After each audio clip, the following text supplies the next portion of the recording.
Les événements actuels nous font prendre conscience qu'une plus grande autonomie est indispensable au niveau personnel et individuel. Cela nous permet de sortir du système, bien sûr, et de s'alimenter plus facilement. Tout autour de nous, des plantes existent pour nous soigner et nous nourrir. Aujourd'hui, je me retrouve sur les bords de Loire devant un magnifique sureau. C'est une plante médicinale et comestible très particulière et très intéressante au niveau de son goût. Je vais vous apprendre aujourd'hui à faire un sirop de fleurs de sureau. Bonjour et bienvenue sur ma chaîne YouTube, la chaîne dédiée à l'aromathérapie, au massage, au coaching et au développement personnel. Je suis ravi de vous retrouver après 15 jours d'absence et aujourd'hui, je vous parle du sureau noir. N'oubliez pas encore une fois de vous abonner et bien sûr de cliquer sur la clochette de notification pour ne rien louper de mon actualité. La nature est un cadeau au quotidien. Je vous conseille vivement de vous promener régulièrement près de chez vous, dans les parcs, en forêt, dans les bois ou simplement dans une prairie pour observer la magie de la vie. Dans cette période où nous avons besoin de chaleur humaine, de réconfort et d'un petit peu de légèreté, vous pouvez donc facilement vous reconnecter à un arbre par exemple pour vous apporter toute l'énergie vitale que vous aurez besoin. Je vous conseille de faire cette expérience le plus souvent possible pour vous régénérer et vous ressourcer. Notre Sambucus nigra est un arbrisseau qui peut atteindre jusqu'à 6 mètres de haut. C'est un arbuste commun des haies et vous le retrouverez partout en France. Il est à ne pas confondre avec le sureau qui lui est complètement toxique. Il existe également le sureau des montagnes, le fameux sureau rouge. Pour reconnaître le sureau, c'est assez simple, je vous montre tout de suite. Pour reconnaître le sureau noir, il faut d'abord regarder son bois.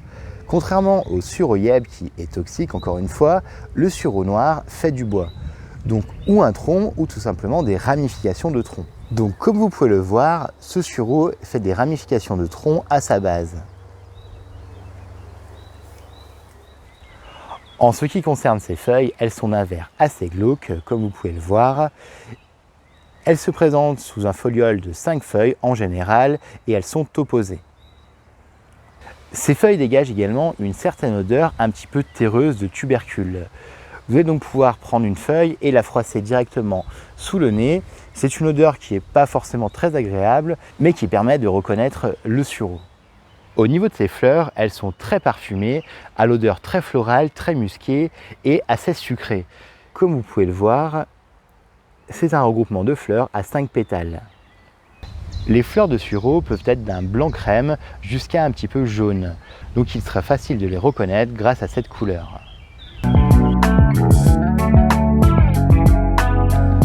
C'est donc avec ces fameuses fleurs que nous allons préparer notre fameux sirop. Vous pouvez également en ramasser un petit peu plus pour les faire sécher, pour les préparer en tisane lors de vos états grippaux et pour les infections hivernales. En ce qui concerne la récolte de ces fruits ou de ces fleurs, privilégiez de récolter le sureau loin des pollutions. Également privilégiez de récolter fruits et fleurs plutôt en hauteur. Comme ça, vous n'aurez pas de problème s'il y a par exemple des déjections canines ou d'animaux. Ne récoltez que ce que vous avez besoin, munissez-vous pour cela d'une cagette, d'un panier et d'un couteau. Je vous conseille pour un côté écologique de ne récolter que 1 à 2 tiers de l'arbre. Une dernière petite astuce pour la récolte, prenez les fleurs qui sentent bon, car une fleur qui serait un petit peu moyenne en odeur signifiera que son goût sera également moyen. Prenez donc les fleurs les plus odorantes. Une fois que les fleurs auront fané et que les fruits vont apparaître, ils seront en grappes tout simplement noirs et tombants. En ce qui concerne ces fruits, ils apparaissent à la fin août et vous pourrez les récolter dès septembre. Attention à ce qu'ils soient bien mûrs et ne les mangez pas en grande quantité car ils sont laxatifs et vomitifs. Il est préférable de les faire cuire avant de les utiliser pour les préparations médicinales. Les fruits sont riches en vitamine C, en tanins, mais également en anthocyanes qui est un antioxydant naturel. Les fruits de sureau sont les deuxièmes fruits les plus antioxydants au monde après la baie de goji. Pour ma part, je vais récolter environ une cagette pleine pour pouvoir faire mon sirop, environ 5 à 6 litres que je vais pouvoir offrir à mes amis et à ma famille. Je vais également récolter quelques fleurs supplémentaires pour pouvoir les faire sécher et les préparer en tisane pour cet hiver. Si vous avez la chance d'avoir un sureau dans vos haies, ne le coupez pas car c'est un nichoir extraordinaire pour les insectes et les oiseaux. Ces feuilles sont également un excellent purin que l'on peut utiliser pour notamment traiter certains mildious. Ce purin est également très utilisé en culture biologique. Et bien sûr, il sent extrêmement bon et médicinal et également très goûtu. Vous pourrez également faire des beignets à base de fleurs. Il vous suffit tout simplement de préparer une pâte à beignets et de tremper vos fleurs directement dedans et de frire. Je vous laisse essayer cette recette qui est extraordinaire.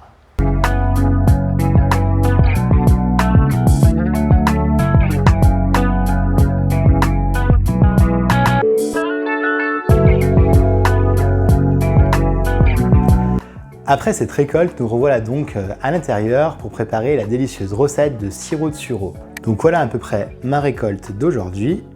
En ce qui concerne les quantités, je vais prendre environ 50 g de fleurs pour 1 litre d'eau. Pensez à bien équeuter les fleurs et à mettre le minimum de tiges bien sûr. Pensez à bien secouer la corymbe avant d'équeuter vos fleurs. Les fleurs de sureau sont assez fragiles, allez-y délicatement.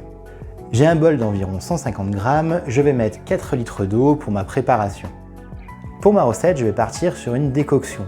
Je vais donc mettre mes fleurs de sureau, donc mes 150 g de fleurs de sureau dans 4 litres d'eau. Donc insérez vos 150 g de fleurs de sureau dans vos 3 litres d'eau, tout simplement. Et avec une cuillère en bois, plongez-les délicatement dans votre eau, tout simplement. Une fois que votre eau recouvre toutes les fleurs, vous pouvez ajouter du citron coupé en rondelles et bien sûr donc laisser la peau. Plongez votre citron.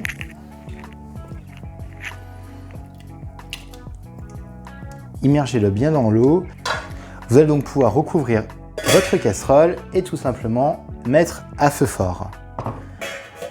Dès que l'eau commence à bouillir, laissez 10 minutes, éteignez le feu et sortez votre casserole du feu.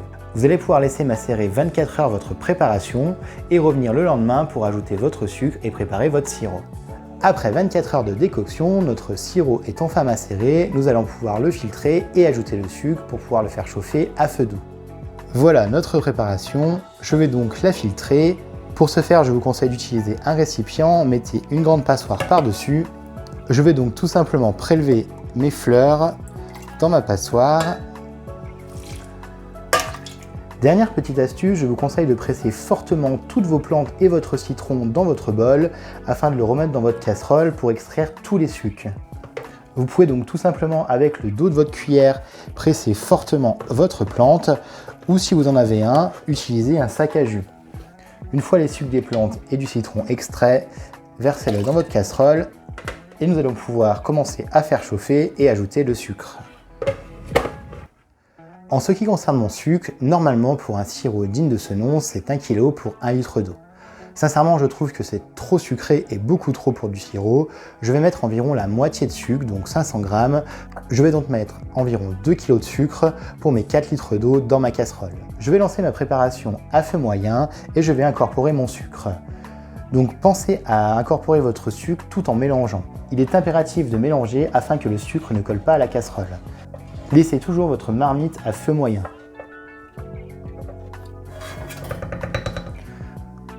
Pensez également à recouvrir votre casserole. Pendant le temps de cuisson, préparez vos bouteilles préférées, désinfectées à l'alcool et à l'eau bouillante. Attention qu'elles soient bien sèches afin qu'il y ait de moins d'humidité dans vos bouteilles. Laissez donc chauffer votre préparation. Une fois que votre sucre sera fondu et bien mélangé, que votre préparation aura un aspect donc sirupeux, vous allez pouvoir couler votre préparation directement dans vos bouteilles à chaud.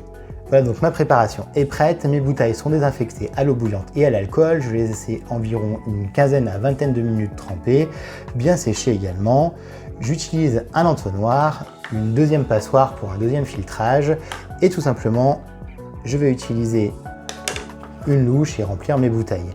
Donc ce sont des bouteilles d'1 demi-litre.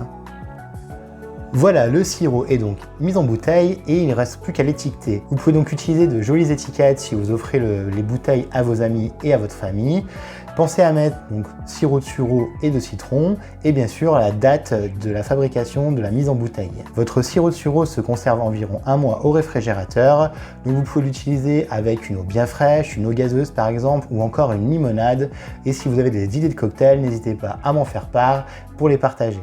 Vous allez donc pouvoir maintenant vous régaler avec la fleur de sureau. N'hésitez pas à expérimenter d'autres recettes si vous en avez envie. Vous trouverez beaucoup de recettes sur internet ou sur des livres exprès de phytothérapie et de plantes comestibles. Ce sirop est à utiliser sans modération pour le plaisir et le bien-être. J'espère que cette vidéo vous a plu, je vous laisse bien sûr la partager. N'oubliez pas de poster un commentaire et bien sûr un like. Retrouvez-moi également sur l'ensemble des réseaux sociaux, sur Facebook, Instagram ou encore Twitter. N'hésitez pas à me contacter via mon site internet à www.natura-coach.fr et à rendre visite au site Hippocratus Formation pour des formations en phytothérapie, aromathérapie et bien d'autres. Tous les descriptifs sont dans le lien de cette vidéo et également la recette de sirop. Vous pouvez également me retrouver pour des accompagnements personnalisés en massage, en coaching ou encore bien sûr en phyto-aromathérapie pour la santé, le bien-être ou tout simplement le plaisir. J'espère vous voir très vite et je vous dis bien sûr à bientôt.